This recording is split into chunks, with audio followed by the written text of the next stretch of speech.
찬과 같이 기도하시겠습니다.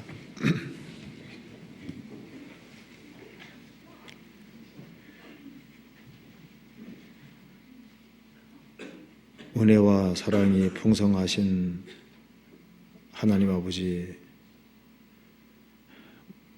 마땅히 형벌 받을 수밖에 없는 저희들을 십자가의 그 보배로운 피로 구속해 주시고 하나님 자녀로 삼아 주시고 소망을 가지고 생을 살 수 있게 해주신 것을 진심으로 감사드립니다.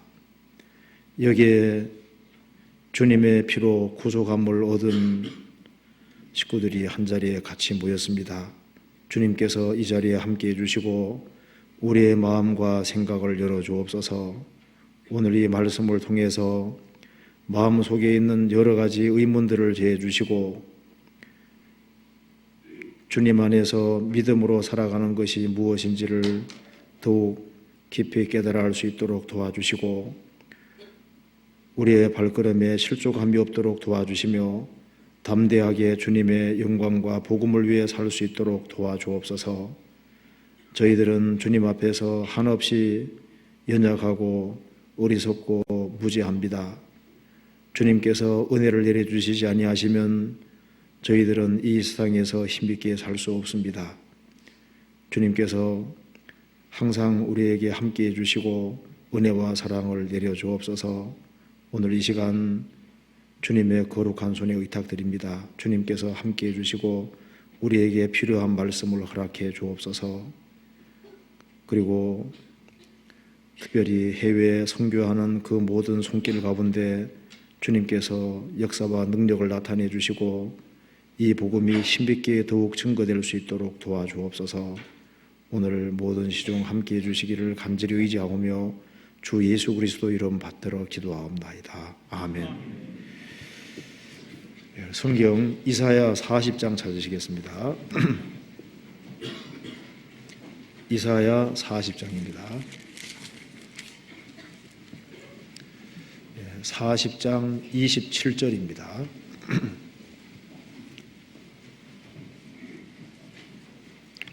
40장 27절을 제가 읽겠습니다.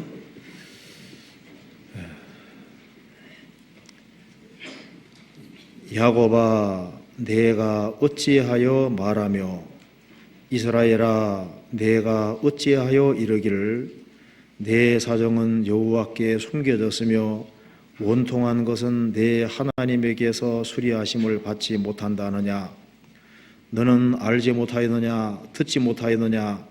영원하신 하나님 여호와 땅끝까지 창조하신 자는 피곤치 아니하시며 곤비치 아니하시며 명철이 한이 없으시며 피곤한 자에게는 능력을 주시며 무능한 자에게는 힘을 더하시나니 소년이라도 피곤하며 곤비하며 장정이라도 넘어지며 자빠지되 오직 여호와를 앙망하는 자는 새 힘을 얻으리니 독수리의 날개치며 올라가면 같을 것이요 다른 박질하여도 곤비치 아니하겠고 걸어가도 피곤치 아니하리로다.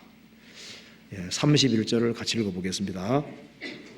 오직 여호와를 앙망하는 자는 새 힘을 얻으리니 독수리의 날개치며 올라감 같을 것이요 다른 박질하여도 곤비치 아니하겠고 걸어가도 피곤치 아니하리로다. 거기까지입니다. 오늘은 이사야 40장 31절에 오직 여호와를 앙망하는 자는 새 힘을 얻으리니, 이 말씀을 본문으로 말씀을 드려보도록 하겠습니다. 먼저 이 이사야 40장의 배경을 잠깐 먼저 말씀을 드려보겠습니다. 이사야 40장은 40장, 41장, 42장 이렇게 뒤로 쭉 연결되어 있는 내용입니다. 여기에 40장 27절에 보면 이런 말씀 나와 있죠. 야곱아, 내가 어찌하여 말하며 이스라엘아, 내가 어찌하여 이르기를 내 사정은 여호와께 숨겨졌으며 원통한 것은 내 하나님에게서 수리하심을 받지 못한다느냐. 여기 야곱아 이스라엘아, 지금 이스라엘에 지금 말하고 있습니다. 지금 이사야 선지자는 이스라엘 민족이 하나님께 불순종한 죄로 이 바벨론이라는 나라에 70년 동안 포로 잡혀가서 얼마나 비참한 처지에 처할지를 미리 알고 하시는 말씀입니다. 그래서 여기서 이스라엘 민족이 70년 동안 바벨론 포로 생활하면서 내 사정은 하나님이 모르실 거다. 바벨론에서 70년 포로 생활했으니까 지렁이 같이 낮아졌습니다. 그래서 너무나도 원통한 것이 많이 있는데 이 원통한 것을 하나님이 고치지 못할 것이다 하는 이런 말을 하는 사람들이 많이 있었습니다. 그런데 하나님께서 이스라엘 민족을 이 바벨론 포로에서 하나님께서 해방시켜 주신다는 것을 지금 말하고 있습니다. 그렇게 말하면서 또 이중적으로 또 그리스도와 관련해서 또 이야기를 하고 있는 겁니다. 이 본문 속에 핵심 구절은 오직 여호와를 앙망하는 자, 그 사람에게 주어질 축복이 여기에 자세히 기록이 되어 있습니다.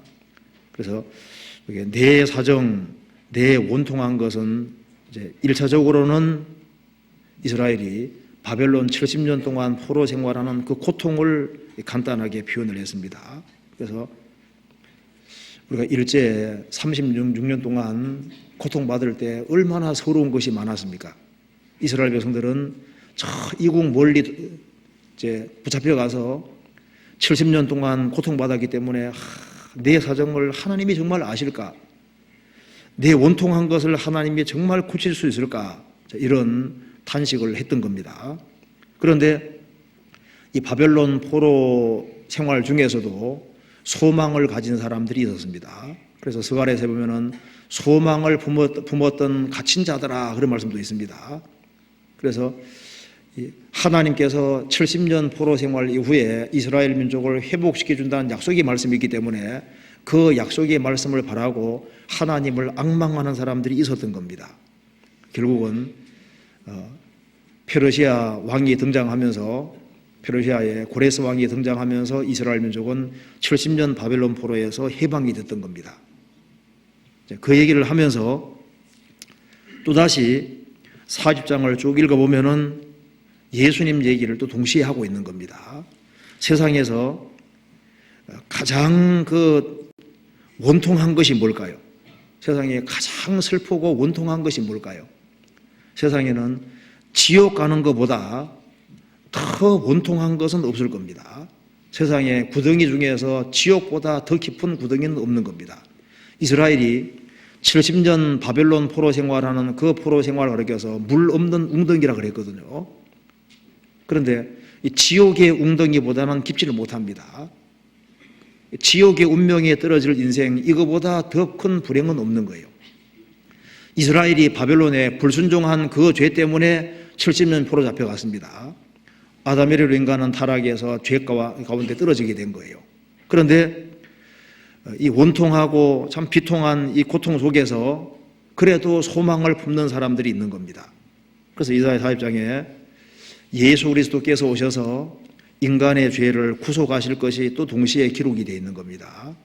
그러니까 이제 이사야 40장은 70년 얘기를 하면서 70년 바벨론 포로 잡혀갔다가 돌아오는 걸 얘기를 하면서 예수님으로 말미암아 구원될 것을 이중으로 지금 말하고 있는 겁니다. 그래서 오늘 이사야 40장을 중심으로 몇 가지를 한번 생각해 보겠습니다. 제일 먼저 이 40장을 읽어보면은 우리가 어떻게 구원받는지가 기록이 되어 있습니다. 그래서 우리가 어떻게 구원을 받느냐, 이사야 40장 9절 끝에 보면은 너희 하나님을 보라 그 말씀이 있습니다. 성육신 하시는 바로 그리스도를 보라, 너희 하나님을 보라. 우리가 구원받을 때도 그리스도를 보는 것을 통해서 구원받습니다. 땅끝의 모든 백성아 나를 앙망하라, 그리하면 구원을 얻으리라. 그래서 여기에 구원을 받는 방법이 기록이 되어 있고, 그 다음에 구원받은 이후에 알아야 될 사실들이 또 기록이 되어 있습니다.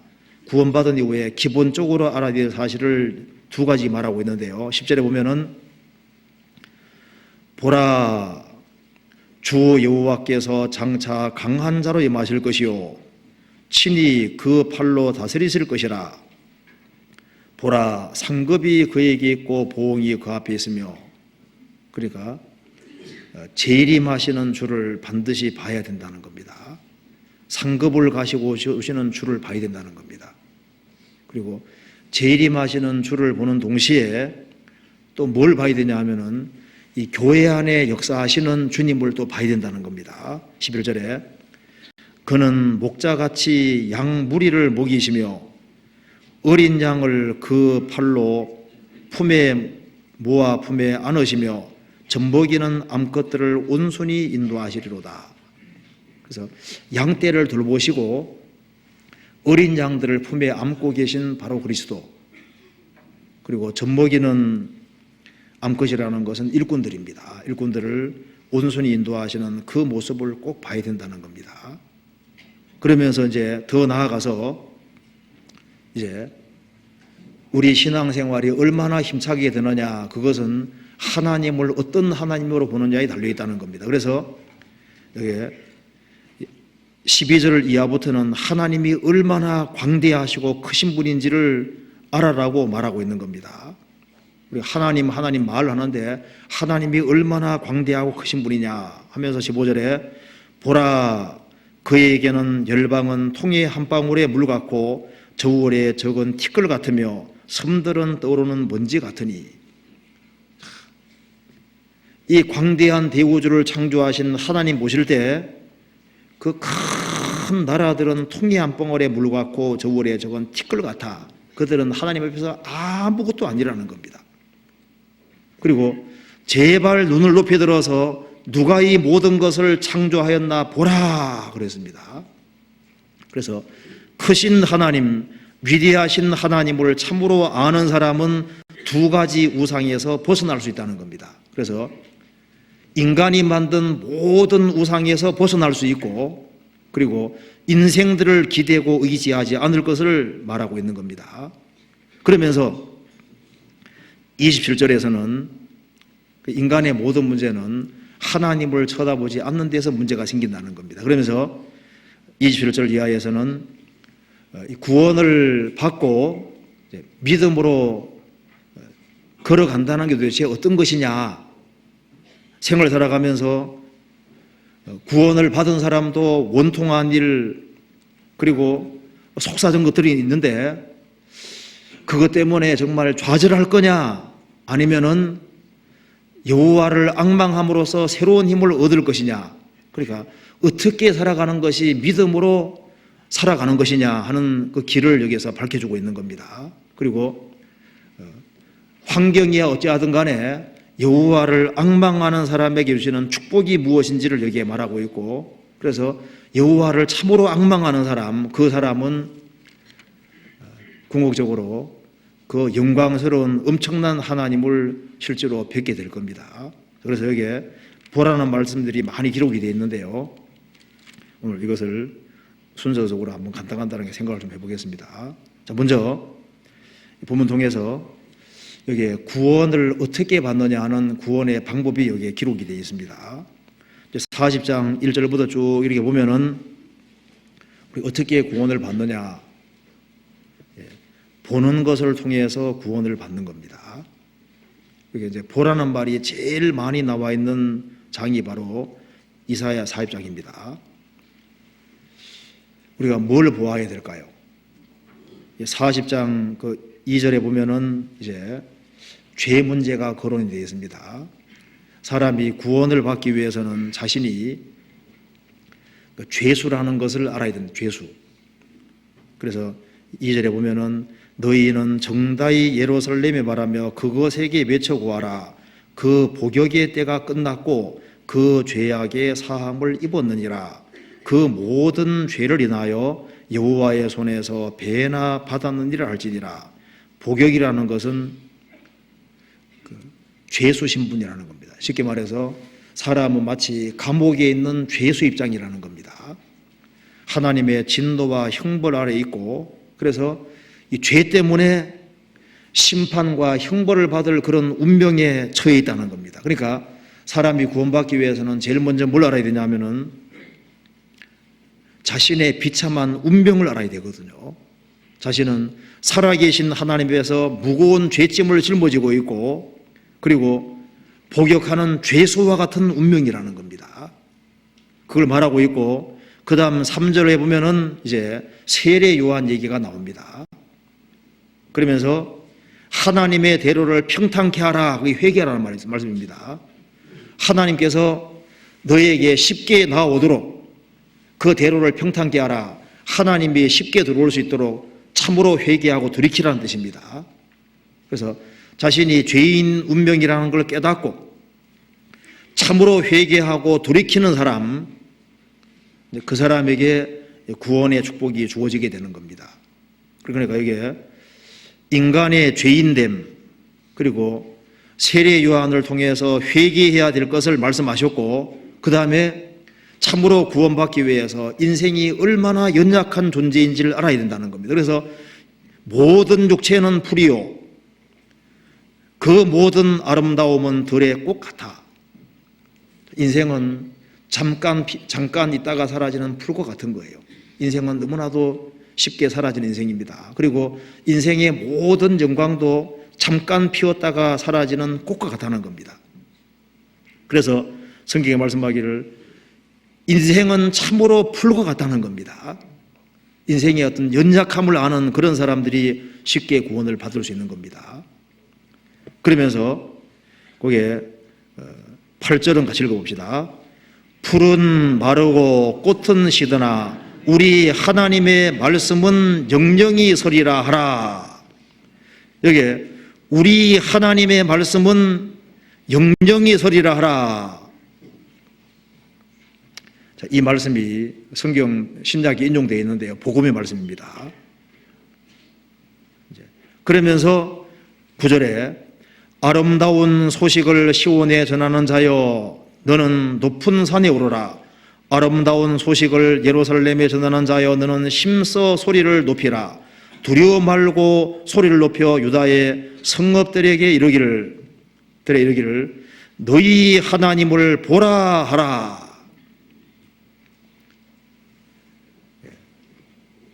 우리가 이 순서를 통해서 복음을 깨우치게 되는 겁니다.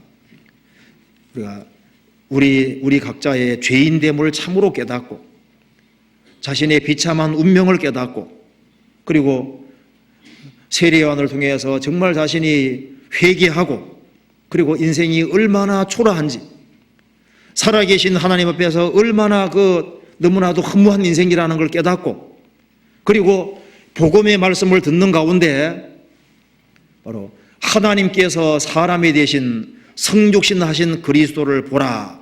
너희 하나님을 보라. 그래서 육체를 입고 오신 바로 그리스도를 통해서 그리스도가 세상 죄를 짊어지신 것을 깨닫는 겁니다. 보라, 세상 죄를 지고 가는 하나님의 어린 양이로다. 그걸 통해서 사람이 죄짐이 그리스도에게 넘어간 걸 깨닫고 죄에서 해방이 되고 구원을 받는 겁니다. 그래서 너희 하나님을 보라. 성경 한번 찾아봅시다. 요한복음 1장 보시겠습니다.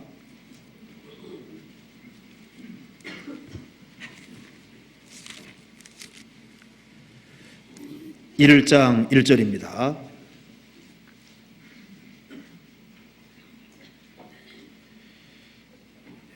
태초에 말씀이 계시니라. 이 말씀이 하나님과 함께 계셨으니 이 말씀은 곧 하나님이시니라. 이 말씀은 곧 하나님이시니라. 말씀이 육신이 되어 우리 가운데 거하심에 우리가 그 영광을 보니 아버지의 독생자의 영광이요 은혜와 진리가 충만하더라. 너희 하나님을 보라. 예수님이 누굽니까? 말씀이 육신이 되신, 즉 하나님이 사람이 되신 분인 겁니다. 너희 하나님을 보라. 그래서 예수 그리스도를 보는 것이 뭡니까? 하나님을 보는 겁니다. 예수님 말씀하시기를 나를 본 자는 아버지를 보았거늘. 그럼 왜 하나님께서 육체를 입으셨느냐? 바로 우리 죄를 처리하기 위함인 겁니다. 29절 같이 읽겠습니다. 이튿날 요한이 예수께서 자기에게 나아오심을 보고 가로되 보라, 세상 죄를 지고 가는 하나님의 어린 양이로다. 자신의 비참한 운명을 깨닫고 그리고 눈을 들어서 그리스도를 볼 때 성육신 하신 바로 너희 하나님을 보라 볼 때 예수님이 세상 죄를 짊어지었고 그 세상 죄를 짊어질 때 우리 각자의 죄도 짊어진 것을 확실히 깨닫게 되는 겁니다. 그래서 믿는 것은 곧 그리스도를 보는 겁니다. 우리가 보는 걸 통해서 구원을 받았습니다. 그렇죠. 구원받은 이후에도 우리가 초림하시는 주를 봤습니다. 그럼 우리가 또 봐야 될 것이 또 있는 겁니다. 십자가에 죽으시고 부활하시는 그리스도를 믿음의 눈으로 봤습니다.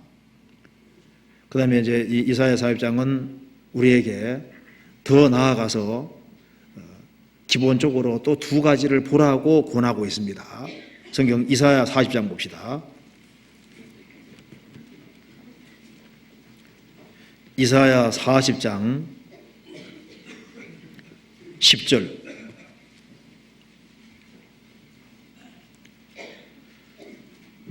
보라, 주 여호와께서 장차 강한 자로 임하실 것이요 친히 그 팔로 다스리실 것이라. 보라, 상급이 그에게 있고 보응이 그 앞에 있으며. 초림할 때는 예수님께서 너무나도 초라한 모습으로 오셨습니다. 그러나 재림할 때는 상황이 다릅니다. 보라, 주 여호와께서 장차 강한 자로 임하실 것이요 친히 그 팔로 다스리실 것이라. 정복자로 오시는 겁니다. 보라, 주의를 계속 환기시키고 있죠. 보라, 상급이 그에게 있고 보응이 그 앞에 있으며. 이 말씀이 우리 시대에 딱 맞는 말씀입니다. 우리는 다시 오시는 주님을 보는 특별한 시대에 살고 있습니다. 1900년 그 당시의 사람은 지금 우리가 보는 것을 전혀 보지 못했습니다. 그들도 동일하게 성경 가수에 있었지만은 이스라엘 민족이 회복되는 것을 보지 못했습니다. 그런데 우리는 봤잖아요. 이스라엘이 예루살렘을 차지하게 될 거라고 하는 것은 1900년 그 당시에는 상상도 안 되는데 이스라엘은 예루살렘 되찾고 예루살렘이 지금 수도가 되어 있습니다. 1900년 그 당시에 러시아가 이란 대동하고 이스라엘을 친다 하면 이해가 되겠습니까? 그 이해가 되질 않죠. 우리는 확실히 이해되잖아요. 그리고 전 세계 사람의 오른손 이마에 표를 받게 될 것이다. 그것이 1900년 사람은 도대체 무슨 말인지를 알 수가 없는데 우리 시대는 다 이해가 됩니다. 1900년 그 당시의 사람에게 너무나도 어려웠던 성경 내용이 우리에게는 너무나도 아주 상식적이고 쉬운 얘기가 된 겁니다. 그러면 초대교회 당시에는 마지막 징조를 보지도 못했는데도 불구하고 그랬음에도 불구하고 그리스도의 재림을 계속 갈망했지 않습니까? 1800년대 1900년 그 당시에 크리스찬들도 주님의 재림을 학수고대하고 기다렸습니다. 우리는 과거 사람들은 그런 우리가 보는 징조가 없어도 자나깨나 주님이 오시기를 바라고 살았는데 우리 시대는 마지막 징조를 다 보는 시대임에도 불구하고 주님의 재림을 바라보지를 않지 않습니까? 그렇잖아요. 여기 말씀하기를 보라, 주 여호와께서 장차 강한 자리에 마실 것이요 친히 그 팔로 다스리실 것이라. 보라, 상급이 그에게 있고 보응이 그 앞에 있으며. 초림하시는 주님께서는 구원을 가지고 오셨습니다. 이제 재림하시는 주님은 상급과 보응을 가지고 오시는 거예요. 주님 반드시 재림하십니다. 사람은 약속을 어겨도 주님은 약속을 반드시 지키십니다. 중국에서 있었다고 하는데요. 한 10살 먹은 그 어린 아이가 어머니 아버지가 일찍 돌아가셨기 때문에 이제 구걸 생활을 하고 있는 겁니다. 그런데 한 신사가 차 몰고 이렇게 지나가다 보니까 초라하게 생긴 한 애가 있는데 너무 불쌍해 보이는 거예요. 그래서 야, 너 부모님 계시니 물으니까 부모님 다 돌아가셨고 고아라는 겁니다. 그래서 나는 자식이 없는데 너 내 아들 될래? 하니까 나는 아버지 어머니 없으니까 아들 되면 좋지요. 그래? 그럼 내가 급한 일이 있어서 잠깐 다녀올 테니까 여기 꼭 기다리고 있어라. 그러니까 네 한 거예요. 그런데 밤이 돼도 안 오네요. 동네 사람들이 지나가면서 말합니다. 너 속지 말아라. 그 사람 괜히 한 얘기다. 아니에요. 분명히 저와 약속했어요. 그러면서 밤이 깊도록까지 계속 시키고 있는 거예요. 그래서 일이 급해가지고 다 처리하고 허겁지겁 와보니까 기다리고 있는 거예요. 당장 그 양자를 삼았습니다. 그렇죠? 세상에는 세상 사람은 약속을 어겨도 하나님은 약속을 안 어기십니다. 그렇잖아요. 주님이 재림하신다는 약속은 반드시 이루어집니다.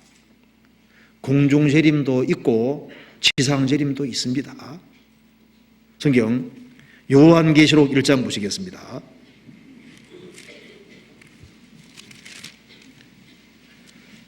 (1장 9절)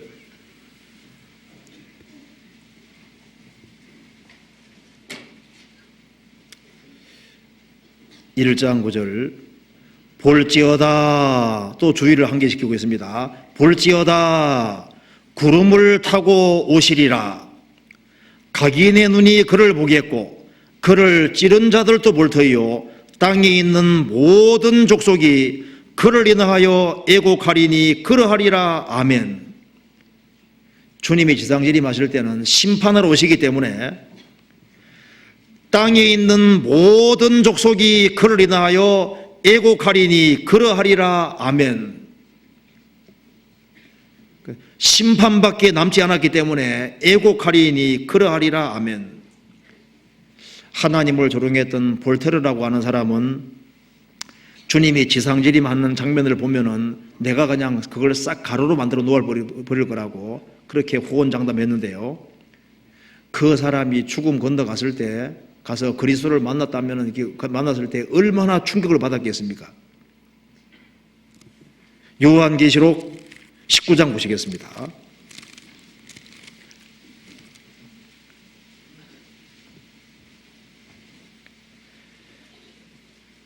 11절입니다.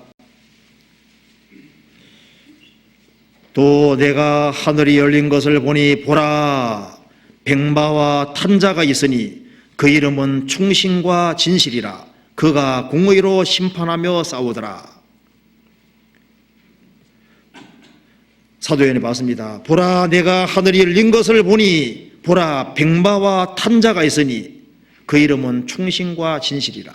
주님께서 실제로 하늘에서 지구상에 심판하러 오시는 겁니다.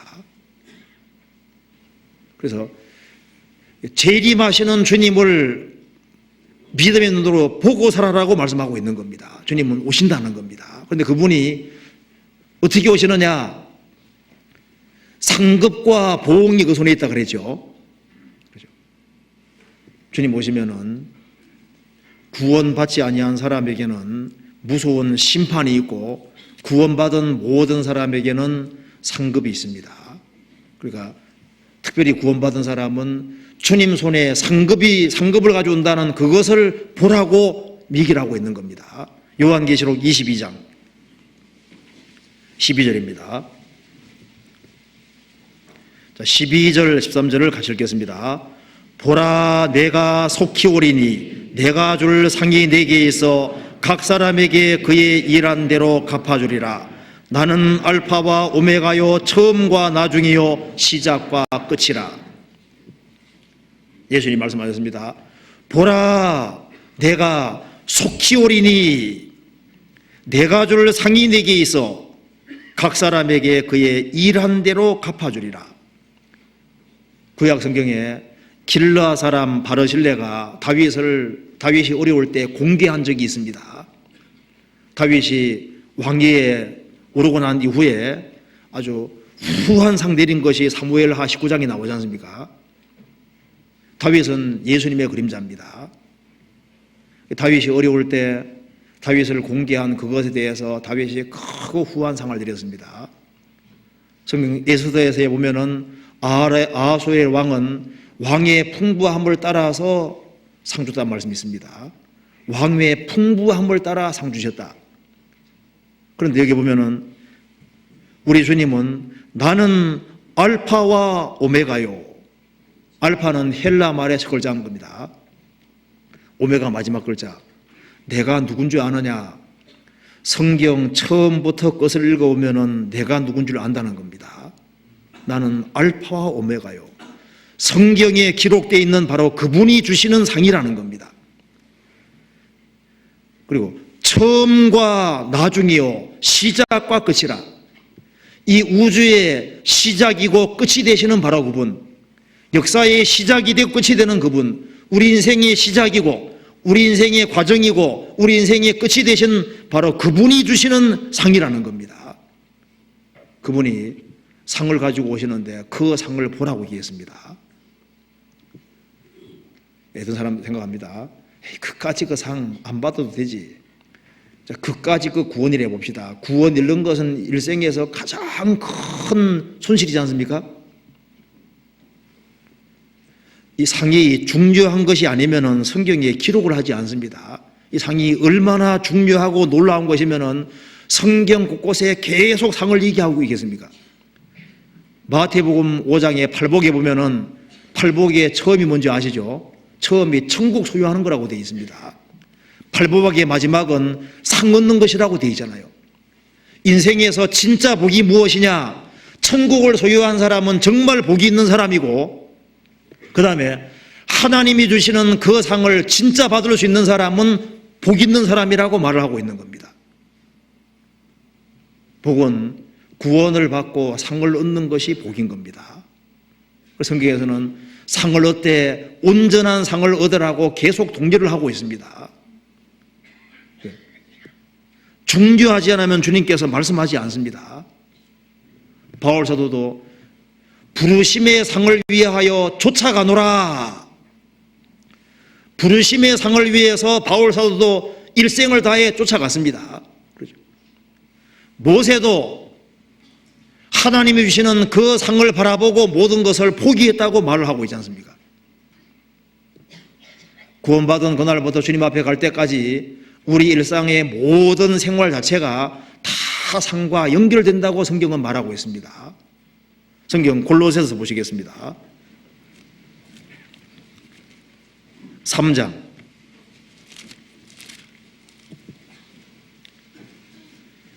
18절입니다.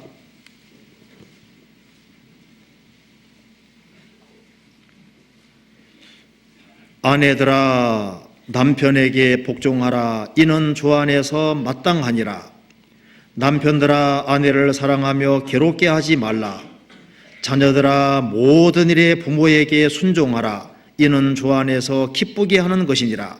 아비들아 너희 자녀를 경독히 말지니 낙심할까 함이라. 종들아 모든 일에 육신의 상전들에게 순종하되 사람을 기쁘게 하는 자와 같이 눈가림만 하지 말고 오직 주를 두려워하여 성실한 마음으로 하라. 무슨 일을 하든지 마음을 다하여 죽게 하듯 하고 사람에게 하듯 하지 말라. 이는 유업의 상을 죽게 받을 줄 알미니 너희는 주 그리스도를 섬기느니라. 여기 무슨 일을 하든지, 가정생활을 하든지, 직장생활을 하든지, 교회생활을 하든지, 무슨 일을 하든지 마음을 다하여 죽게 하듯 하고 사람에게 하듯 하지 말라. 이는 유업의 상을 죽게 받을 줄 알미니 너희는 주 그리스도를 섬기느니라. 궁극적으로 내게 상 주시는 분은 주님이십니다. 사람에게 상을 받는다면 그건 다 일시적인 거고 다 지나가는 겁니다. 사람에게 잘 보이려고 할 것이 아니라, 물론 사람 앞에서도 바르게 살아야 되지만요, 주님 앞에 잘 보이려고 생각을 해야 됩니다. 그렇죠? 우리가 영원히 볼 분은 주님이십니다. 그렇죠? 이 세상도 정욕도 다 지나가고, 우리 세상에서는 잠깐 보고, 성도들이야 영원히 보겠지만은 끝까지 그리스도를 등지는 사람은 결국은 잠깐 보고 결국은 보지 않게 될 사람들인 겁니다. 그렇죠? 우리가 영원히 보게 될 성도들에게도 잘해야 된다면은, 그러면은 주님 앞에 섰을 때 주님과는 영원히 같이 살아야 되는 것이 사실이잖아요. 그래서 가만히 생각해 보세요. 내가 영원히 주님과 함께 영원히 사는 것이 그 사실이라면은 누구를 기쁘시게 하고 누구에게 잘 보여야 되느냐? 성경 말씀하기를 무슨 일을 하든지 마음을 다하여 주께 하듯 하고 사람에게 하듯 하지 말라. 이는 유업의 상을 주께 받을 줄 알미니 너희는 주 그리스도를 섬기느니라.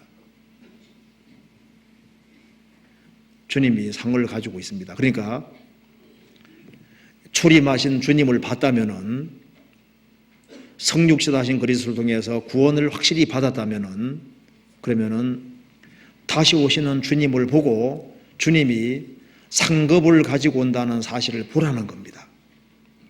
그리고 궁극적으로 내게 상 주시는 분은 궁극적으로는 주님이시기 때문에 주님 중심으로 삶을 살아야 될 것을 분명히 말하고 있는 겁니다.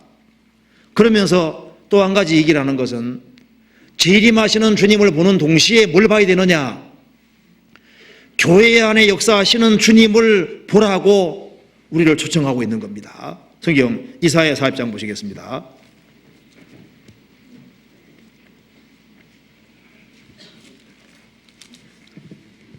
(40장 11절)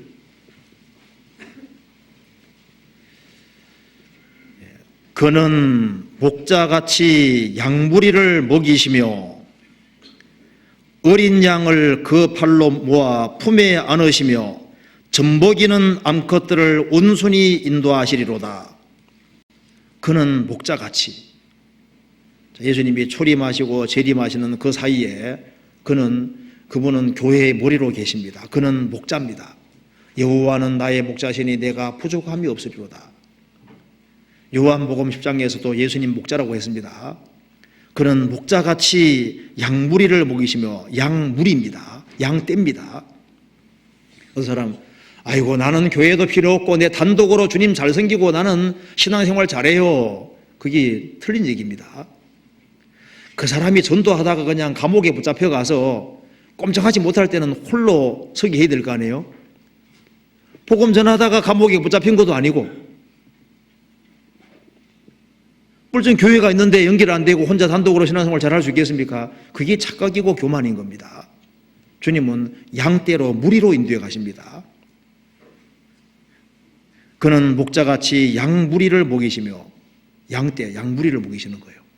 이번에 러시아 갔을 때 러시아 모스크바 집회하고 블라디카프카스에 집회하고 잠깐 시간이 있어서 카프카스 산에 한번 가봐야 된다고 해서, 코카서스 산이잖아요. 코카서스 산.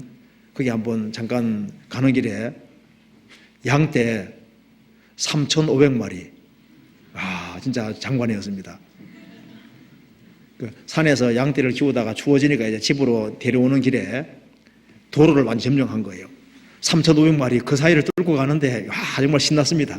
그거 보면서 3,500마리인데 그 생각 보니까 욥의 양은 몇 마리인 줄 아시죠? 7,000마리. 욥은 정말 부자이다는 생각이 실감 나더라고요.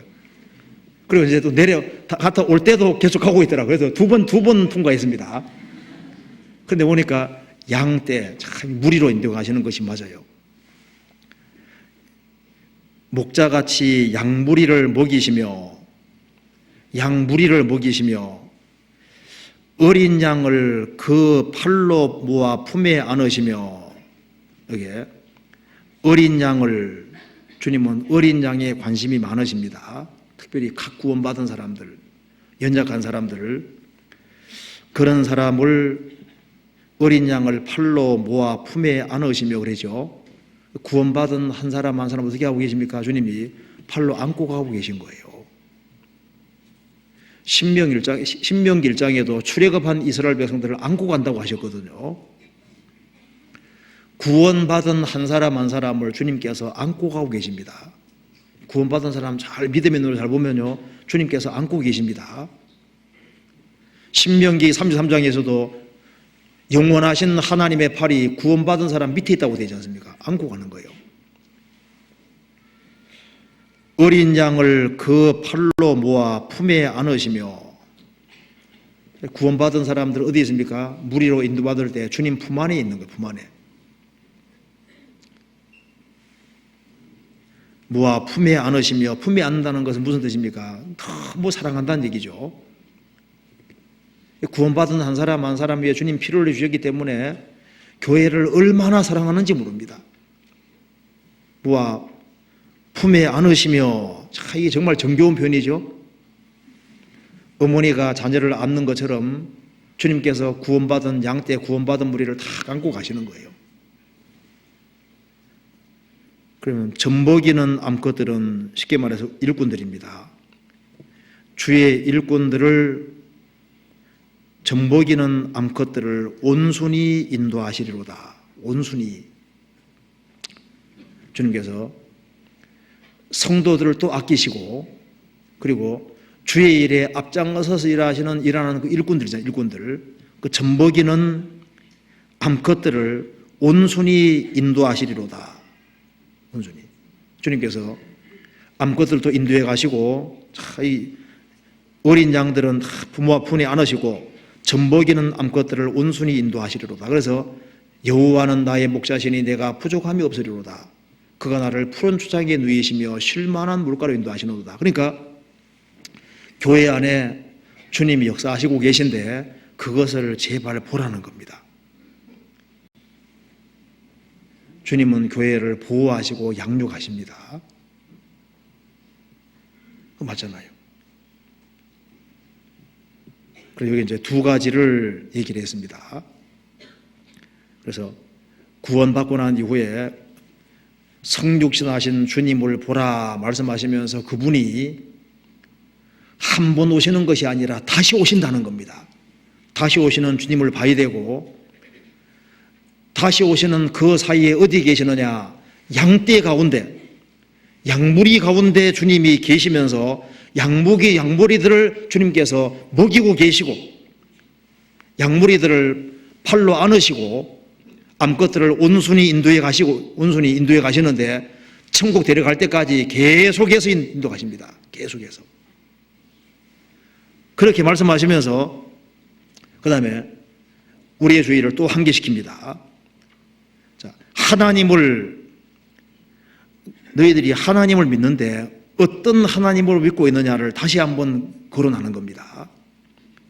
내가 믿는 하나님이 얼마나 크냐, 거기에 따라서 인생을 투자하는 정도가 달라질 겁니다. 많은 사람들이 하나님 말은 하는데, 예수님은 하나님의 사람이 되죠 하지만은 도대체 그 예수님이 얼마나 큰지, 하나님이 얼마나 큰지 그에 대한 개념이 너무 다른 것 같아요. 어떤 사람들은 성경에 나와 있지 않습니까? 너희들이 나를 아버지로만 생각해도 그렇게는 행동 안 할 거다. 너희들이 나를 총독 정도만 여겨도 그렇게 행동은 안 할 거다. 너희들 눈먼 거 병든 거 내게 갖다 바치는데 그거 너희 총독에 갖다 줘보라. 총독이 받겠느냐? 너희들이 총독에게 뭐 하나 드리려고 해도 정성껏 좋은 거 드릴 줄 아는데 너희들이 나를 아버지 정도만 여겨도 그렇게 행동은 안 할 거다. 우리가 실생활 속에서는 하나님을 믿는다고 말은 하는데 하나님을 도대체 아버지 정도는 생각할까? 자기 사장님 정도로만 생각해도 행동을 그렇게는 안 할 거다. 그러니까 우리가 하나님을 크신 하나님이라고 생각은 하지만 그게 이론인 경우가 많거든요. 그러니까 우리가 어떤 하나님을 믿고 있느냐 하는 것은 아주 중요한 문제가 되는 겁니다. 그의 믿은 바 하나님은 죽은 자를 살리시며 없는 것을 있는 것 같이 부르시는 이시니라. 자신이라. 그 아브라함은 무의 소유를 창조하신 하나님, 없는 것을 있는 것 같이 부르시는 그 절대자를 믿었던 겁니다. 그러니까 아브라함은 이삭을 잡아 바칠 때도 내가 죽일지라도 살린다는 걸 믿었거든요. 그 대단한 믿음이잖아요. 근데 우리가 보통 신앙생활 속에서 믿는 하나님을 보면 너무 작습니다. 그렇기 때문에 하나님이 실제로 너무 작기 때문에 교회 생활하면서도 조금씩만 인생을 투자하는 거예요. 그분이 얼마나 크신 분인지 모르거든요. 사장님 얘기하면 막 빠릿빠릿하게, 사장님이 예를 들어서 있잖아요. 회사 사장님이 우리 새벽 6시에 모여서 축구한다 하면 사장님이 잘 모이려고 뭐 다 참석할 거 아니에요. 그런데 주의를 위해서 언제 모이자 하면은 안 오는 거예요. 그러니까 주님 일이 사장 일을 하고 이게 게임이 안 되는데, 그러니까 이제 머리가 돌아가는 게 잘 안 돌아갑니다. 구원받은 사람도 좀 생각을 좀 다시 좀 잘해볼 필요가 있거든요. 도대체 내가 어떤 하나님 믿고 있느냐, 하나님을. 그래서 성경에서 말씀합니다. 하나님이 창조주라고 말씀하시면서 15절에, 자, 15절 읽고 17절을 같이 읽어보겠습니다. 15절과 17절 같이 읽어봅시다.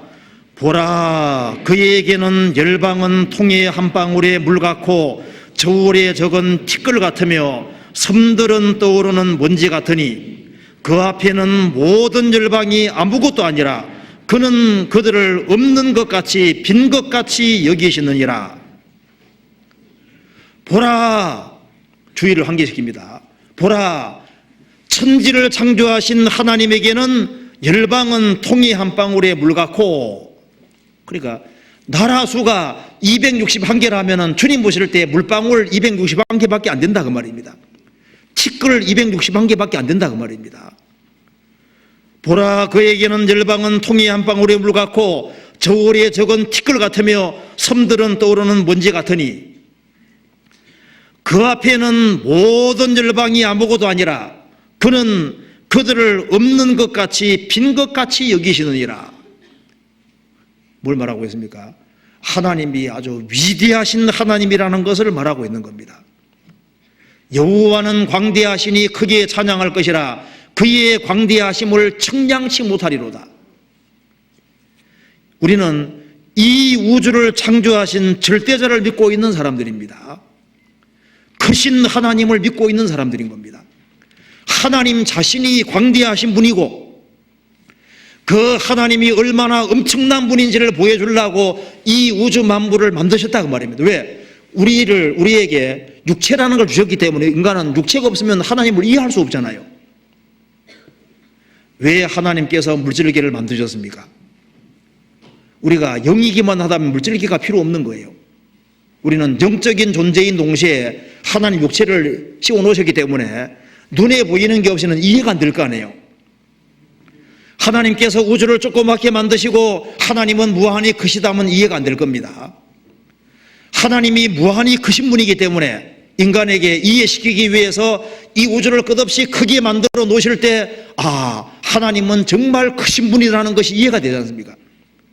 하나님께서 별을 몇 개 만들어 놓으면 하나님이 전능하시다는 거 이해가 안 됩니다.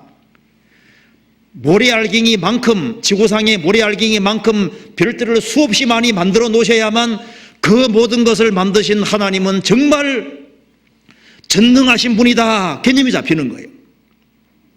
하나님은 지능이 무궁하신데 동물 몇 마리 만들어 놓으면 전능이 지혜가 무궁하다는 게 설명이 안 되잖아요.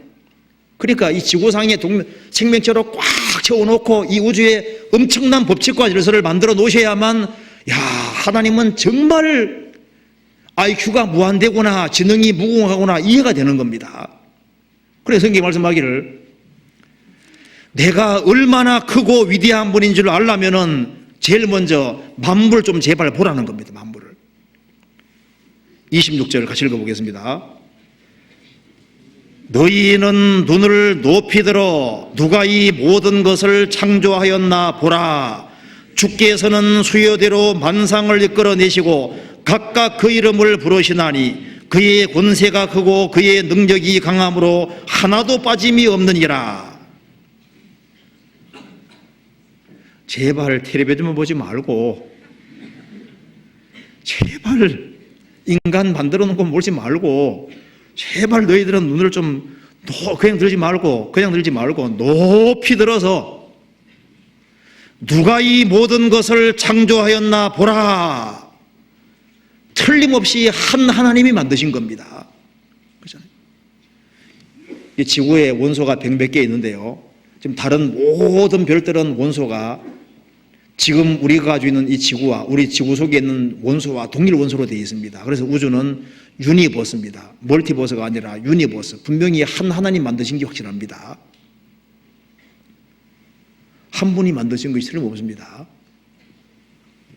자, 살아있는 새 하나 만드는 능력이 있으면은 새 모양을 바꾸어서 아주 작은 참새부터 해서 큰 독수리까지 만들어 볼 수 있죠. 살아있는 꽃 하나 만드는 능력이 있으면 꽃 모양을 바꾸어서 오만 종류의 꽃을 만들어 볼 수 있습니다. 창작력만 있으면은. 물고기 만드는 능력이 있으면은 피라미드 만들 수 있고 고래도 만들 수 있잖아요. 지구에서 제일 복잡한 것이 인간입니다. 인간 만드는 능력이 있으면은 지구상의 모든 생명체는 다 만들 수 있고, 지구 만드는 능력이 있으면은 이 우주는 하나님께서 아주 간단하게 만들 수 있는 거예요. 그러니까 인간을 만드셨고 지구 만드셨으면 다 만드신 거예요. 너희는 눈을 높이 들어 누가 이 모든 것을 창조하였나 보라. 그 하나님이 엄청난 분인 줄을 제발 알아라는 겁니다. 그래서 이 성경에서 말씀하신 대로 정말 열방이라고 하는 것이 통이 한 방울에 물 같고 저울에 적은 티끌 같다면은, 그러면은 우리가 누구를 의지하고 살아야 되고 누구를 기대고 살아야 될지가 좀 명백해지는 거예요. 그래서 하나님이 크신 하나님이라고 말씀하시면서 이렇게 말씀하십니다. 18절에 그런즉, 이것이 사실이니까 그 말이죠. 이렇게 크신 하나님이니까 그런즉, 18절, 그런즉 너희가 하나님을 누구와 같다 하겠으며 무슨 형상에 비기겠느냐? 하나님 옆에 견줄 것이 있느냐? 하나님 옆에 갖다 놓을 것이 있느냐? 없다는 겁니다. 우상은 장인이 부어 만들었고 장색이 금으로 입혔고 또 위하여 은사슬을 만든 것이니라. 궁핍하여 이런 것을 드리지 못하는 자는 썩지 않는 나무를 택하고 공교한 장인을 구하여 우상을 만들어 흔들리지 않도록 세우느니라. 역대 사람들이 섬겨왔던 우상들은 다 인간이 만들어낸 물건에 불과하지 않냐 그 말입니다. 이 광대한 이 우주 속에서 그 나라들은 먼지 같은데 거기에 인간이 살고 있고 그 인간이 만든 우상에 기댄다는 것이 얼마나 어리석은 것이냐. 21절, 너희가 알지 못하였느냐? 너희가 듣지 못하였느냐? 태초부터 너희에게 전하지 아니하였느냐? 땅의 기초가 창조될 때부터 너희가 깨닫지 못하였느냐? 그러면서 인생 얘기를 하고 있습니다. 22절, 그는 땅 위 궁창이 앉으시나니 땅의 거민들은 메뚜기 같으니라. 인생을 뭐라 했습니까? 메뚜기 같이. 저도 어릴 때 그 짐 옆에 풀밭이 있었기 때문에 메뚜기 많이 잡아봤는데요. 메뚜기 펄쩍펄쩍 뛰는데 인생의 모습이 마치 그와 같다 그 말입니다. 제가 한 번은 지방에 집에 갔을 때 가다가 우리 야외에 나가서 야외 식사 같이 했는데요. 고기를 한 점 떨어뜨렸어요. 제가 모르고. 떨어뜨리니까 그걸 주워 먹을 수는 없잖아요. 그런데 이제 딴 데 보다가 딱 보니까요, 개미들이 총동원 됐습니다. 그래서 그걸 옮기려고 하더라니까요.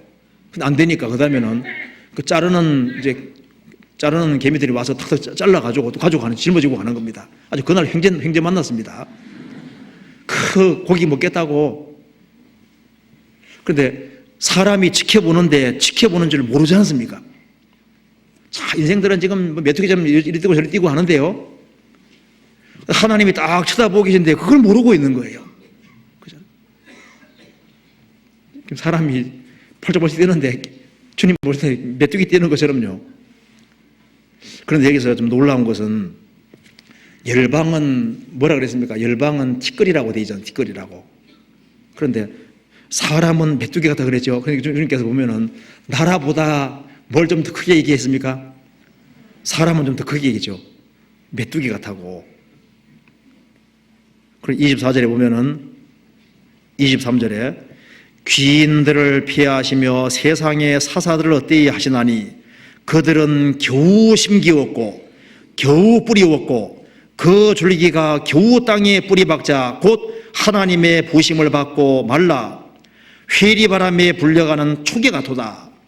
인생은 메뚜기 같고 아무리 존귀한 인생이라 할지라도 겨우 심기웠다가 겨우 뿌리웠고 겨우 뿌리를 박자 하나님이 후 부시니까 회리바람에 불려가는 초계 같은 인생이다 그 말입니다. 그러니 인생도 이렇게 잠깐 있다가 사라지는 인생인데 너희들이 우상을 기대해야 되겠느냐 인생일을 기대해야 되겠느냐. 우상도 기대지 말고 인생도 기대해서는 안 된다는 걸 말하고 있습니다. 25절 거룩하신 자가 가라사대 그런즉 너희가 나를 누구에게 비하며 나로 그와 동등이 되게 하겠느냐 하시니라. 그렇죠. 사람은 썩을 인생입니다. 그렇죠. 사람에게 너무 기대는 것은 그건 어리석은 겁니다.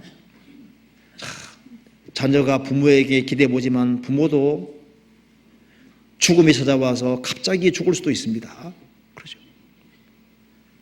자녀를 키우지만 자녀도 갑작스럽게 주님 데려갈 수도 있는 거고 이 세상에 있는 모든 것은 잠깐 있다가 없어지는 거예요.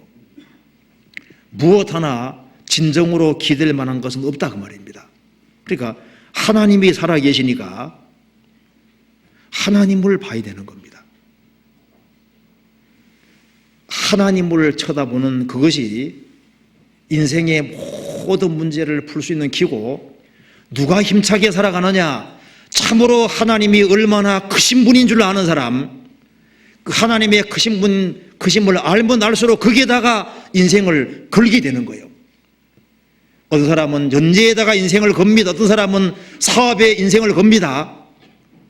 그런데 예수님을 참으로 아는 사람은 그 예수님에게 모든 인생을 다 거는 거예요.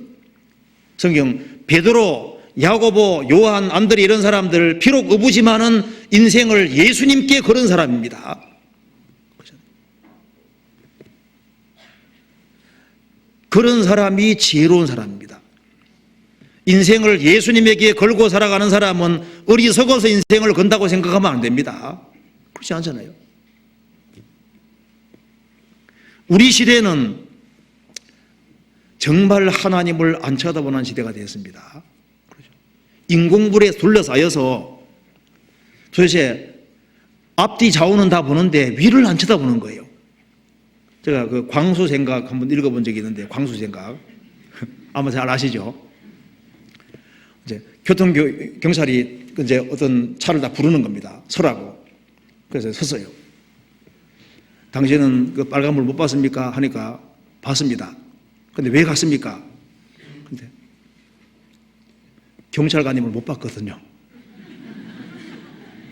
그러니까 빨간불도 보고 다 보고 샹 다 지나갔는데 뭐가 안 보였습니까? 교통결정관이 안 보인 거예요. 그 사람들이 좌우는 다 보거든요. 그런데 위를 안 쳐다보는 거예요. 그리고 여기에 인공불이 사람 눈을 다 가리고 있습니다. 과거에는 항상 자연과 접하지 않습니까? 자연과 접하니까 하나님을 자꾸 생각하도록 이렇게 돼 있는데 지금은 인간이 만든 물건에 둘러싸여서요. 도대체 하나님에 대해서 쳐다볼 수 있는 그런 기회가 점점 적어지는 거예요. 눈만 뜨면 핸드폰 이렇게 하고 인간이 만든 걸 들여다보느라고 보지를 못하는 거예요. 어쩌면은 죽음 건너왔다 합시다. 나 뭐 하다 왔냐? 나 이렇게 하다 왔습니다. 그게 안 되잖아요. 세상을 지금 잘못 보고 있습니다. 그래서 이제 잘못된 정보를 자꾸 세상적인 걸 자꾸 받아들이니까 눈도 세상적이다 돼가지고요. 그래서 이 사물도 다 일그러지게 잘못 보이는 거예요. 제가 이런 얘기 읽어본 적이 있는데요. 그 식인종이 사는 섬이 있는데 황인종, 백인종, 흑인종이 이제 난파당해가지고 그 섬에 그냥 상륙하게 된 거예요. 그 다음날 식인종 사는 그 마을에 신문에 대석별이 됐습니다. 뭐라고 되어 있냐면은 백미, 흑미, 현미, 다량 확보했다. 그러니까 식인종 눈에는 사람이 뭐로 보입니까? 먹는 거로 보이는 거예요. 그렇잖아요. 우리가 어떻게 봐야만 사물이 정확히 보이냐면 이렇게 봐요. 이렇게. 성경으로 봐야만 모든 게 정확히 보이는 겁니다. 그렇잖아요. 자, 그래서 여기 성경이 말씀하기를 이제 우리가 하나님을 보되 크신 하나님을 봐야 된다고 얘기를 하면서 이제 그 구체적인 이제 예를 들면서 이제 일상생활을 여기 예를 들고 있습니다. 27절 봅시다. 27절에 믿음으로 걷는 길이 도대체 뭐냐? 어떻게 하는 것이 믿음으로 걷는 길이냐? 그것을 이제 설명해 주고 있습니다. 27절에 야곱아 내가 어찌하여 말하며 이스라엘아 내가 어찌하여 이르기를 내 사정은 여호와께 숨겨졌으며 원통한 것은 내 하나님에게서 수리하심을 받지 못한다 하느냐? 우리는 지금 어떤 세상에 살고 있습니까? 사정이 있는 속사정이 생기는 세상에 살고 있습니다. 그리고 원통한 것을 당하는 너무나도 원통한 일들이 있는 그런 세상에 지금 살고 있는 겁니다. 이게 내 사정, 내 원통한 것 하면은 보통 사람들 마음에 탁 와닿잖아요. 왜? 우리가 지금 산자의 땅에 살고 있거든요. 우리가 지금 살아있는 사람들은 아담 후손이고 죄인들입니다. 그 죄인들이 득실거리는 그 세상에 우리가 지금 살고 있는 거예요. 자, 그리스도를 못 박은 세상입니다. 사도들을 죽인 세상입니다. 크리스찬들을 배척하는 그 세상에 살기 때문에 성경은 표현하기를 우리를 가르쳐서 우리는 가시나무 가운데 있는 백합화 같다고도 표현도 했고 이리 가운데 있는 양떼 같다고도 표현도 했고 우리를 가르쳐서 사자 중에 불살한 자 중에 있다고 표현도 했습니다. 지금 우리는 살벌한 세상에 살고 있다 그 말입니다.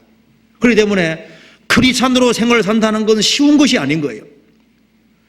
억울한 사정도 생기고 원통한 것도 생기는 세상에 살고 있는 겁니다. 그렇다 할지라도 27절처럼 이런 말을 하면 안 되는 겁니다. 내 사정은 하나님 모르실 거다.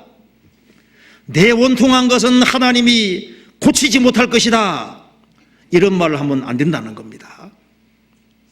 그리고 크리스찬들은 마귀 역사하는 세상에 살고 있기 때문에 마귀의 집중적인 공격을 또 받는 거예요. 크리스찬들은 불신자보다 훨씬 더 많은 고통을 겪을 수 있습니다.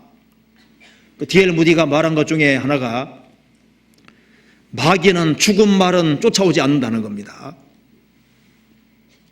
살아있는 사람들, 살아있는 크리스찬들, 열심히 뛰는 크리스찬들, 그런 사람들을 마귀가 쫓아와서 공격하고 괴롭힌다는 겁니다. 그래서 자, 이런 원통한 것, 속사정이 있는 그런 일들이 벌어질 때 우리 어떻게 해야 되냐, 어떻게. 그런 일은 앞으로 살아가면 또 생길 텐데 형통한 날에는 기뻐하고 공고한 날에는 생각하라고 했습니다. 형통과 공고가 반복되는 세상입니다. 빛과 어둠이 반복되는 세상이지 않습니까? 하나님의 공고를 드려야 됩니다. 28절에 우리는 왜 실망하지 말아야 되느냐? 어떻게 살아가는 것이 믿음을 따라 살아가는 거냐? 하나님 말씀을 들어보라는 겁니다. 너는 알지 못하였느냐? 알아야 된다는 겁니다. 듣지 못하였느냐? 들어야 된다는 겁니다. 영원하신 하나님 여호와, 땅끝까지 창조하신 자는 피곤치 아니하시며 곤비치 아니하시며 명철이 한이 없으시며, 하나님은 영원하신 하나님 여호와라고 했습니다. 산이 생기기 전 그 땅과 세계도 주께서 조성하시기 전 곧 전 영원부터 영원까지 주는 하나님이시니이다. 하나님은 영원하신 하나님인데 영원하신 하나님이 배후에 계시다는 겁니다. 그리고 땅끝까지 창조하신 자가 계십니다. 그 하나님은 피곤치 아니하시며 곤비치 아니하시며 피곤함을 모르시는 하나님이다 그 말입니다. 계속적으로 일하시는 하나님이라는 겁니다. 그리고 명철이 한이 없으시며, 그러니까 무한한 지혜를 가지신 하나님이고 전지하시고 다 하시는 하나님이기 때문에 우리는 머리털까지 다 세심바 되신 하나님이라는 겁니다. 29절, 피곤한 자에게는 능력을 주시며 무능한 자에게는 힘을 더하시나니, 피곤한 자에게 능력을 주시고 무능한 자에게 힘을 더하시는 자비하신 하나님이시라는 겁니다. 요약하면은 하나님은 지금도 일하고 있는 하나님이라는 겁니다. 지금도 일하고 우리와 함께 하시면서 역사하시고 일하시고 있고 팔짱 끼고 계신 분이 아니라는 겁니다. 30절입니다. 소년이라도 피곤하며 곤비하며 장정이라도 넘어지며 자빠지되, 소년이 얼마나 힘이 있습니까? 장정이 얼마나 힘이 있습니까? 그러나 소년이라도 피곤하며 곤비하며 장정이라도 넘어지며 자빠지되 오직 여호와를 앙망하는 자는, 여기 오직이라고 했습니다. 다른 거 기대지 않고 오직 여호와를 앙망하는 자, 즉 우상도 기대지 아니하고 인생도 기대지 아니하고 이 크신 하나님 오직 여호와를 앙망하는 자는 새 힘을 얻을 것이다. 환경보다 더 중요한 것이 오직 여호와를 앙망하는 이것이 인생에서 중요하다고 말하고 있습니다. 앙망이라는 것은 위를 눈을 더 하나님 쳐다보는 거죠. 우르를 앙자입니다. 앙망, 우르러 보는 겁니다. 오직 여호와를 앙망하는 자는 새 힘을 얻을 것이다. 성경을 찾아봅시다. 시편 25편입니다. 1절.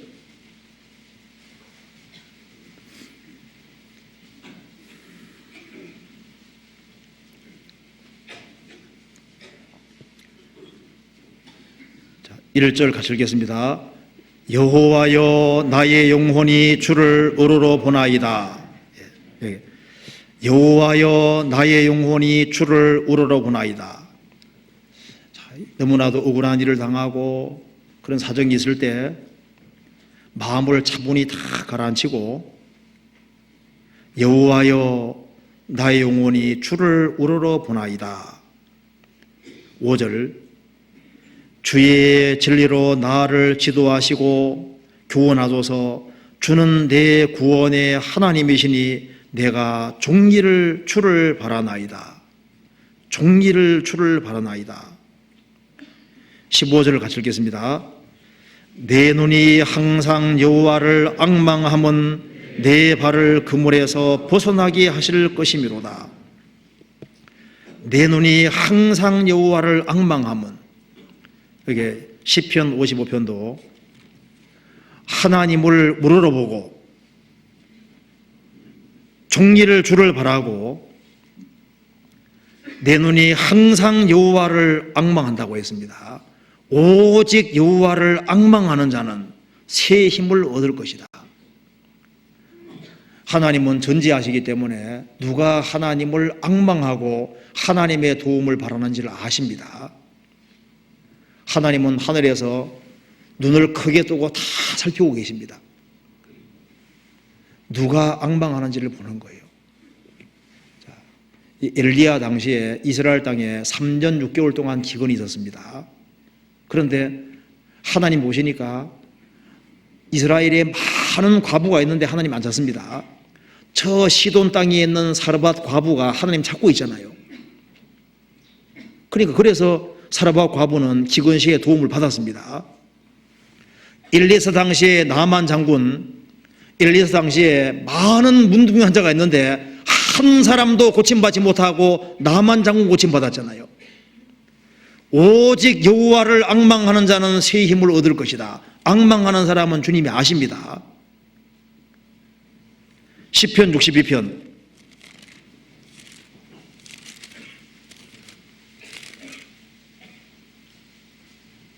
1절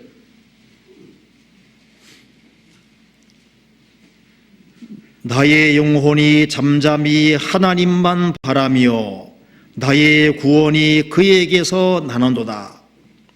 5절 같이 읽겠습니다. 나의 영혼아 잠잠히 하나님만 바라라. 대저 나의 소망이 저로 쫓아 나는도다. 성경에 그 갈렙 잘 아시잖아요. 갈렙의 그 딸이 악사인데 이 갈렙이 딸을 너무 이렇게 소중히 생각했던 것 같습니다. 그래서 딸을 시집 보내기 위해서 기랴세벨을 쳐서 취하는 사람에게는 아내로 준다고 했습니다. 왜 기랴세벨을 쳐서 취하라고 했을까요? 갈렙은 두 가지를 기본적으로 보기 원했습니다. 첫 번째는 기랴세벨을 쳐서 취한다는 것은 가나안 땅을 약속한 상태이기 때문에 쳐서 취하는 그건 믿음이 있어야 되거든요. 그러니까 참된 믿음 있는 사람이냐 그거 보기 원했고, 또 한 가지는 전쟁이라는 것은 목숨 걸고 하는 거니까 딸 악사를 정말 사랑하는지 그걸 보기 원했던 겁니다. 그러니까 갈렙은 믿음 있는 사람이기 때문에 뭐 인물 좋은 이런 걸 택하는 게 아니고요, 정말 악사를 사랑하느냐, 또 한 가지는 정말로 하나님을 향한 믿음이 있느냐 그거 보기 원했습니다. 주님도 사람에게 보기를 원하는 것이 있습니다. 인생 살아가면서 정말 오직 여호와를 앙망하는, 하나님의 도우심을 정말 구하는 그런 것을 보기 원하는 겁니다. 오직 여호와를 앙망하는 자는 새 힘을 얻으리니, 하나님은 실제로 힘을 주시는 하나님입니다. 여호와를 앙망하는 자는 새 힘을 얻을 것이다. 하나님은 자기 백성에게 진짜 힘을 주시는 분이지 않습니까? 여기에 시편 29편 찾아봅시다.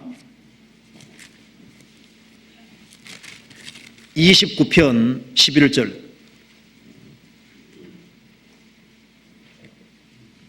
11절 같이 읽어보겠습니다. 여호와께서 자기 백성에게 힘을 주시며 여호와께서 자기 백성에게 평강의 복을 주시리로다. 오직 여호와를 앙망하는 자는 새 힘을 얻을 것이다. 하나님께서는 하나님 백성에게 힘을 주시는입니다. 그러면 구체적으로 어떤 힘을 주실까요? 출애굽한 이스라엘 백성들에게 광야를 통과케 하기 위해서 반석에서 물을 주시고 매일매일 만나 내려주셨습니다. 하나님께서는 여호와를 앙망하는 그 사람에게는 영혼에 필요한 양식, 이 세상을 살아가는데 필요한 양식을 주님께서 주심으로 우리에게 힘을 주십니다. 오직 여호와를 앙망하는 자는 새 힘을 얻을 것이다. 어떤 힘을 주실까요? 지금 세상은 죄가 많은 세상입니다. 이 죄 많은 세상인데 어떻게 우리가 죄의 유혹을 이기고 생활을 살 수 있겠습니까? 죄가 끈질기게 달라붙지 않습니까? 오직 여호와를 앙망하는 자는 새 힘을 얻을 것이다. 요셉에게는 하나님이 실제였기 때문에 보디발 아내가 유혹했지만은 그걸 어떻게 이길 수 있었을까요? 내가 어떻게 하나님께 득죄하리이까? 그는 하나님을 바라봤기 때문에 그 죄를 이길 수 있었습니다. 여호와를 앙망하는 사람은 주님께서 죄를 이길 수 있는 힘을 주시는 겁니다. 죄에서 구별되는 힘을 주십니다. 죄가 우리를 주관하지 못하게 하시고 넘어져도 일어나는 힘을 주시는 분입니다. 그렇죠? 여호와를 앙망하는 사람은 우상을 이길 수 있는 힘을 주십니다. 그 다니엘서에 보면은 느부갓네살 왕 당시에 이 페르시아 제국은 전부 다 우상 숭배자입니다. 그런데 어떻게 사드랑 메삭 아벤노고는 우상에게 무릎 꿇지 않았을까요? 그들은 참 하나님을 믿었기 때문입니다. 여호와를 앙망하는 자는 새 힘을 얻기 때문에 풀무불에 들어가더라도 우상 숭배를 하지 않는 것 봐요. 여호와를 앙망하는 자는 새 힘을 얻습니다. 이 세상에서 고난이 얼마나 많이 있습니까? 원통한 일도 당하고 억울한 일도 당하고, 그렇지만은 여호와를 앙망하는 사람은 새 힘을 얻습니다. 왜? 고난 너머에 주어질 축복도 볼 수 있게 해주시거든요. 고난을 극복할 수 있는 힘을 주시는 겁니다. 사람이 강해도 그 배후에 더 강한 하나님이 계시다는 걸 보게 되는 겁니다. 우리가 여기 교회 생활하는 가운데 봉사하다 지칠 수도 있잖아요. 봉사하는 것이 너무 힘들 수도 있습니다. 그때 여호와를 앙망하는 사람, 오직 여호와를 앙망하는 사람은 새 힘을 얻을 것이다. 우리 가운데 봉사에 지친 사람이 있을 수도 있습니다. 심해 진하게 고생하는 사람이 있을 수 있습니다. 그렇지만은 여호와를 앙망하는 사람은 주님이 새로운 힘을 주시기 때문에 계속적으로 봉사를 할 수가 있는 겁니다. 우리가 전도하는 가운데 지칠 수도 있습니다. 선을 행하되 낙심하지 말지니 피곤하지 않으면 때가 이름에 거두리라. 전도하는 게 정말 피곤하고 전도가 쉽게 되지 않습니다. 그런데 지치지 아니하고 또 일어나서 또 전도할 수 있는 이유가 뭘까요? 여호와를 앙망하는 사람은 새 힘을 얻으리니. 그리고 우리가 또 가끔 세상 사람들 보면 주눅들 때도 있잖아요. 야, 참 나는 초라하게 새빵살이 하는데, 참 초라하게 살고 있는데, 어떤 사람은 보면 막 빌딩이 몇 채에다가 막 아주 뭐 어마어마한 사람, 의리한 사람, 그런 사람 많이 있지 않습니까? 그런데 주눅이 들 때 어떻게 해야 됩니까? 어떻게 해야 됩니까? 눈을 들어서 어디 봐야 됩니까? 오직 여호와를 앙망하는 자는, 하나님도 앙망하면 야, 천국이 내 집이잖아요. 내가 비록 전철 타고 다녀도 그런 사람이 있을 수 있습니다. 자동차 없다 할지라도, 없는 사람이 있지 않습니까? 없다 할지라도 전철 타고 다니면서 나는 제일 비싼 차 타고 다닌다고. 여기 여호와를 앙망하는 사람은 새 힘을 얻습니다. 옛날 그 뉴질랜드가 영국의 식민지로 있었습니다. 그래서 영국의 국왕이 초청을 해가지고요, 뉴질랜드 왕을 초청해가지고 막 영국의 아주 멋진 건물들을 막 보여주는 거예요. 왕궁도 아주 멋진 거 보여주면서 당신 나라는 없다는 식으로 이렇게 아주 이제 비아냥거리면서 있잖아요. 이렇게 영국을 자랑하면서 뉴질랜드를 이제 쉽게 말하면 깔아뭉개는 식으로 이렇게 하는 겁니다. 그러면서 뉴질랜드 이런데도 이런 왕궁이 있습니까? 이렇게 물으니까 뉴질랜드 왕이 크리스찬이기 때문에요. 예. 내 아버지 집에는 이거보다 1000배, 10,000배 엄청 큰 것이 있습니다. 그게 어딘데요? 하나님이 우리 아버지고 천국이 저 위에 어마어마한 것이 있다고. 그 사람은 자부심 가지고 살았습니다. 그렇죠? 이 세상 사람들 때문에 주눅 들면 안 됩니다. 눈을 높이 드는 사람, 여호와를 앙망하는 사람은 새 힘을 얻을 수 있습니다. 때로는 사람에게 외톨이가 될 수도 있죠. 욥 같은 경우 보세요. 하나님 잘 섬기는데 정말 인생이 외톨이가 됐잖아요. 도대체 아이들도 조롱하지요. 아내도 욥을 혐오하지요. 새 친구도 계속 공격하지요. 완전 곤에 몰렸습니다. 그렇지만 욥은 끝까지 하나님 믿었기 때문에 모든 걸 극복할 수 있었습니다. 때로는 사람에게 오해받을 수도 있잖아요. 그렇지만은 여호와를 앙망하는 자는 새 힘을 얻으리니. 앞이 캄캄할 때가 있을 수도 있습니다. 그렇지만은 여호와를 앙망하는 자는 새 힘을 얻을 것이다. 이건 틀림없는 사실입니다. 어떤 사람은 자식 문제로 고통받을 수도 있고, 나는 이렇게 열심히 살아가려고 하는데 나는 일이 계속 꼬이고, 어떤 사람은 적당하게 살아가는 것 같은데 만사가 잘 돼가고 이렇게 할 때 마음에 갈등이 생길 수 있습니다. 성경은 말씀하고 있습니다. 오직 여호와를 앙망하는 자는 새 힘을 얻을 것이다. 때로는 우리 중에 누구든지 마찬가지입니다. 사망의 엄심한 골짜기를 지나갈 수도 있잖아요. 그렇지만 여호와를 앙망하는 사람은 새 힘을 얻고 담대하게 죽음 건너갈 수 있습니다. 스데반이 돌에 맞아 죽을 때 보라, 하늘이 열리고 그리스도께서 하나님 우편에 서신 것을 보노라. 스데반은 돌에 맞아 죽으면서도 위에 계신 하나님을 볼 수가 있었습니다. 어떤 글에 보니까 벌레의 눈을 가진 민족은 망해도 새의 눈을 가진 민족은 산다, 그런 말이 있더라고요. 그 땅만 쳐다보고 사는 사람하고 비전을 갖고 위를 쳐다보는 사람 다르지요. 하나님을 의지하고 하나님을 구하고 찾는 민족, 그 민족은 살 수 있습니다. 하물며 우리 개인은 말할 것도 없습니다. 성경이 말씀하기를 여호와를 앙망하는 이것을 성경에서 크게 말하고 있습니다. 이사야 40장 다시 봅시다. 40장 31절에 40장 31절 오직 여호와를 앙망하는 자는 어떤 상황에 처한다 할지라도 오직 여호와를 앙망하는 자는 하나님이 그 사람을 보시기 때문에 그 사람은 새 힘을 얻을 것이다, 약속입니다.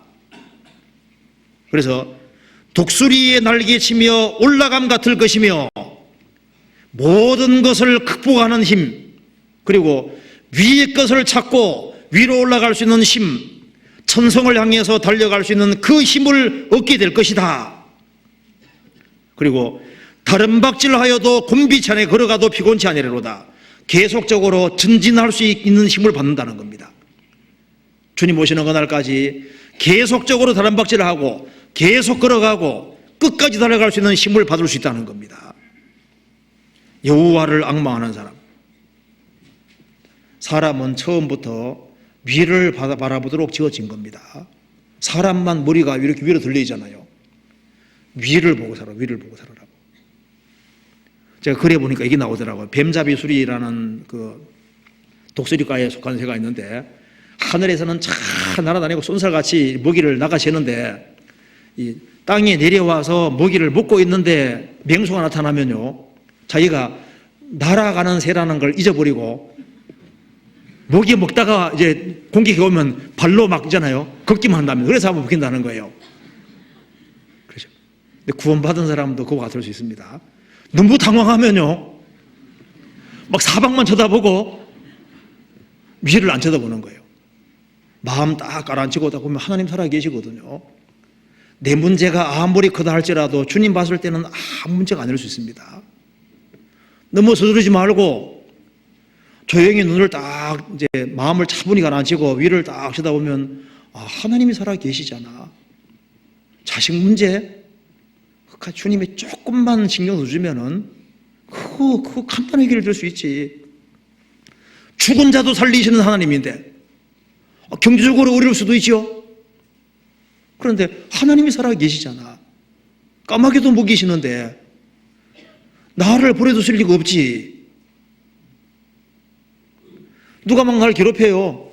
그러면 마음 차분히 가라앉히고 하나님 쳐다보면요, 하나님 다 알고 계시잖아. 하나님이 손만 한번 까딱하면요, 그냥 문제는 해결될 수 있는 거지 않습니까? 여호와를 앙망하는 사람은 새 힘을 실제로 주십니다. 새 힘을. 우리 구원받고 신앙이 아주 오래되신 분들 많이지 않습니까? 어떻게 해서 그분들이 지금까지 신앙생활을 할 수 있었을까요? 동일하게 어려움을 겪고 살아왔습니다.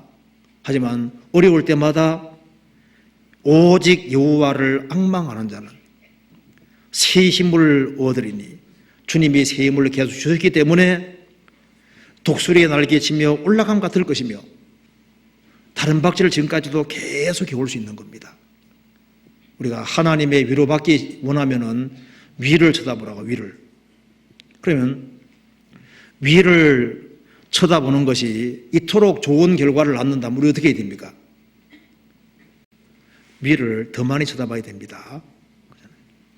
오직 여호와를 앙망하는 자는, 그러니까 마음과 생각이 하나님과 더 가까워질수록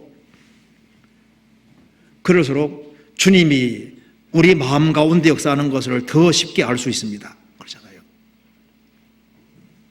성경 출애굽기 33장 찾아봅시다.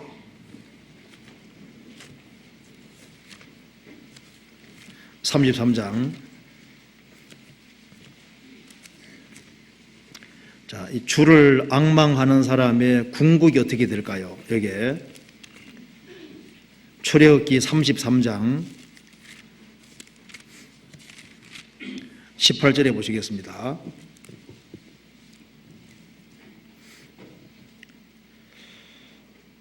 모세가 가로되 원컨대 주의 영광을 내게 보이소서. 여호와께서 가라사대 내가 나의 모든 선한 형상을 내 앞으로 지나가게 하고 여호와의 이름을 내 앞에 반포하리라. 나는 은혜 줄 자에게 은혜를 주고 긍휼히 길 자에게 긍휼을 베푸느니라. 또 가라사대 내가 내 얼굴을 보지 못하리니 나를 보고 살 자가 없음이니라. 여호와께서 가라사대 보라 내 곁에 한 곳이 있으니 너는 그 반석 위에 섰으라. 내 영광이 지날 때 내가 너를 반석 틈에 두고 지나가도록 내 손으로 너를 덮었다가 손으로 거두리니 내가 내 등을 볼 것이요 얼굴은 보지 못하리라. 모세는 하나님과 친하게 지냈습니다. 그는 항상 하나님을 앙망하고 살았습니다. 하나님과 친밀했고, 그래서 소원이 하나님 얼굴을 직접 보는 것을 소원했습니다. 그런데 하나님께서 나를 보고 살 자가 없다고 했습니다. 지금 이 세상에서는 내 얼굴은 보지 못할 것이다. 그러시면 주님께서 저 반석 위에 서라고 했습니다. 반석 위에 서면은 내가 손으로 너를 덮었다가 내가 싹 지나가는데 내 등은 볼 것이다. 그렇지만 너가 내 얼굴은 보지 못하리라. 모세는 모든 진실한 그리스도인의 대표입니다. 그렇잖아요. 구원받은 모든 사람은 무엇을 갈망합니까? 궁극적으로 주님을 얼굴을 대해서 보는 것을 소원하는 거예요. 그래서 시편 11편, 고린도전서 13장, 요한계시록 22장 등등에 보면은 장차 얼굴을 대해 본다고 했습니다.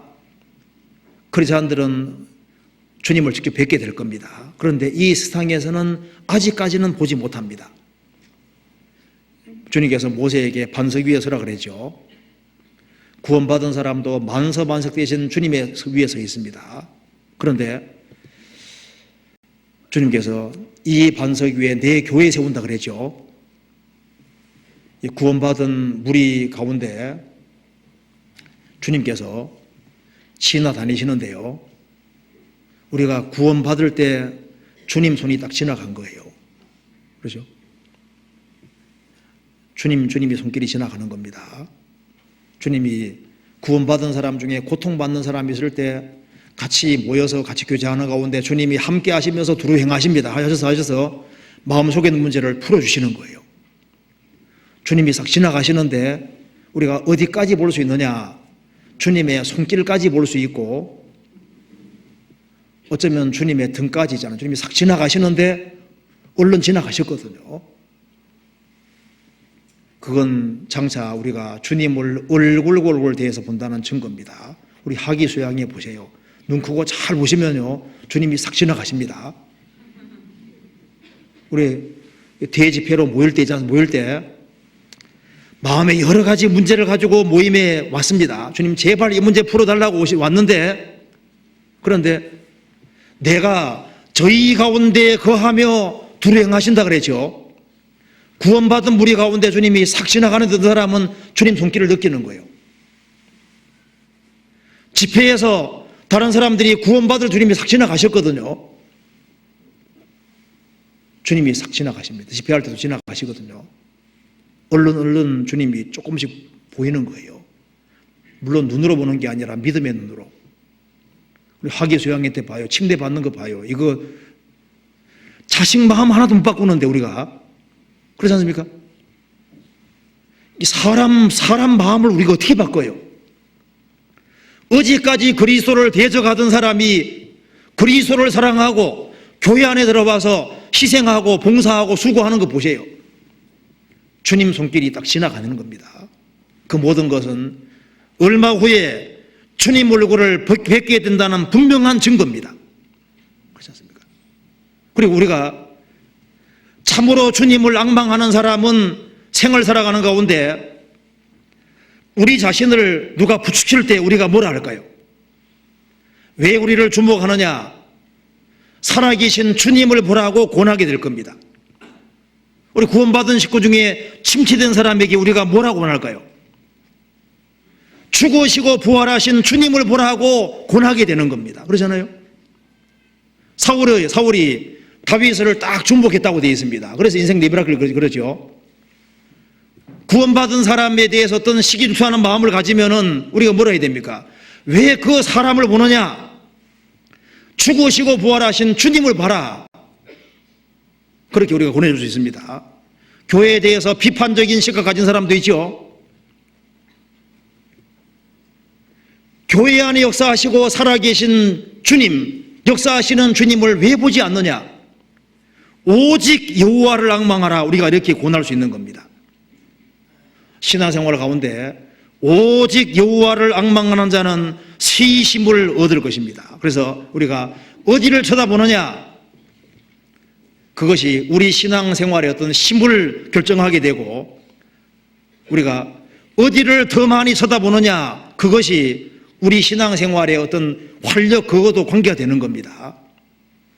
여호와를 참으로 앙망하는 사람은 새 힘을 주시기 때문에 인생에서 난관과 어려움이 있지만 그것을 극복할 수 있는 힘을 주실 겁니다. 그래서 성경의 이사야 40장은 제발 쳐다보라고 얘기를 하는 겁니다. 누구를? 성육신 하신 주님을 보고, 다시 오시는 주님을 보고, 교회 가운데 역사하시는 주님을 보고, 그 하나님이 얼마나 크신 하나님이신지를 보라, 그 말입니다. 그 크신 하나님을 보고 너의 현재 처한 상황을 보면은 하나님은 크신 하나님이기 때문에 이 정도의 어려우면 얼마든지 극복하게 할 수 있다는 겁니다. 여호와를 앙망하는 사람은 새 힘을 얻을 겁니다. 같이 기도하시겠습니다.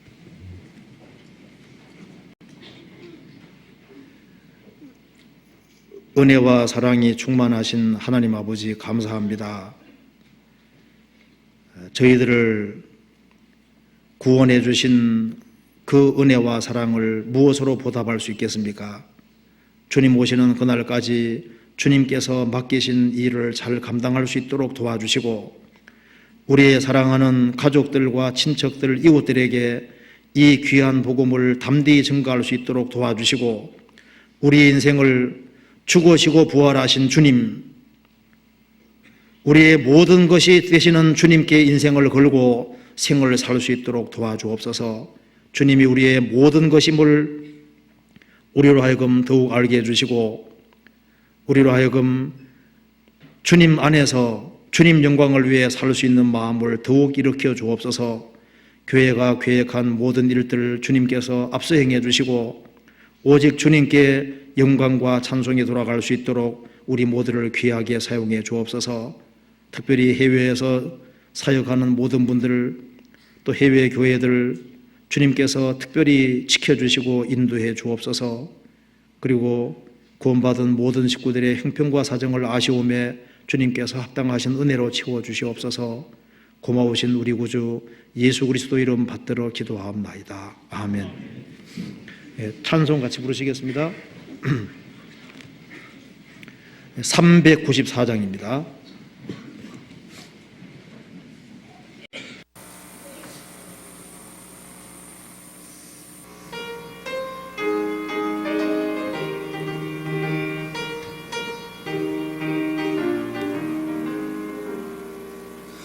주를 앙모하는 자 올라가 올라가 독수리같이 모든 싸움 이기고 근심 걱정 벗은 후 올라가 올라가 독수리같이 주 앙모하는 자 주 앙모하는 자 주 앙모하는 자 늘 강건하리라. 주를 앙모하는 자 걸어가 걸어가 고단치 않네. 길을 잃은 양떼를 도로 찾아다니며 걸어가 걸어가 고단치 않네. 주 앙모하는 자 주 앙모하는 자 주 앙모하는 자 늘 강건하리라. 주를 앙모하는 자 달려가 달려가 피곤치 않네. 천성문을 향하여 면류관을 얻도록 달려가 달려가 피곤치 않네. 주 앙모하는 자 주 앙모하는 자 주 앙모하는 자 늘 강건하리라.